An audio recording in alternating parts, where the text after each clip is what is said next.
প্রতিবাদ চলছে এবং যারা মাদক সেবনকারী, যারা মাদক বিক্রিকারী, যারা জুয়ারি, আমরা সবাইকে প্রথম সতর্ক করে দিব।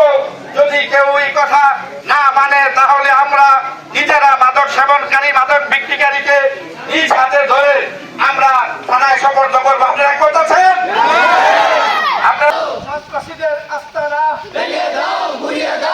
এর মধ্যে আমাদের গ্রামে সারা বাংলাদেশে যেটা মাননীয় প্রধানমন্ত্রী থেকে আরম্ভ করে আমাদের এলাকার মাননীয় সংসদ সদস্য বলেছেন যে জিরো টলারেন্স আমরা মাদকের বিরুদ্ধে।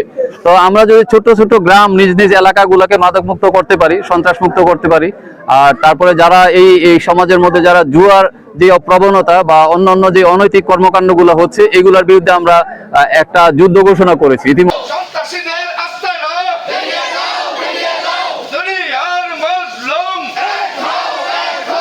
এলাকাবাসী, আমাদের গ্রামে মাদকের সয়লাভ, মাদক জুয়া যত অনৈতিক আছে আমাদের গ্রামে তো আছেই, কিন্তু আমাদের অন্য গ্রাম থেকে আইসা আমাদের গ্রামে একত্রিত করে, আমাদের অন্য গ্রামের হেরা আইসা মাদক বিক্রি করে, বিক্রি করে, হেরা এই গ্রামটাকে একদম অতিষ্ঠ করে ফেলাইছে।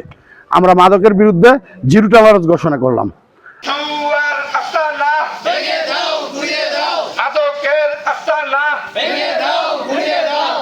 মাদক এটা হলো একেবারেই নিষিদ্ধ। কোরআনে এটাকে স্পষ্ট হারাম ঘোষণা করা হয়েছে।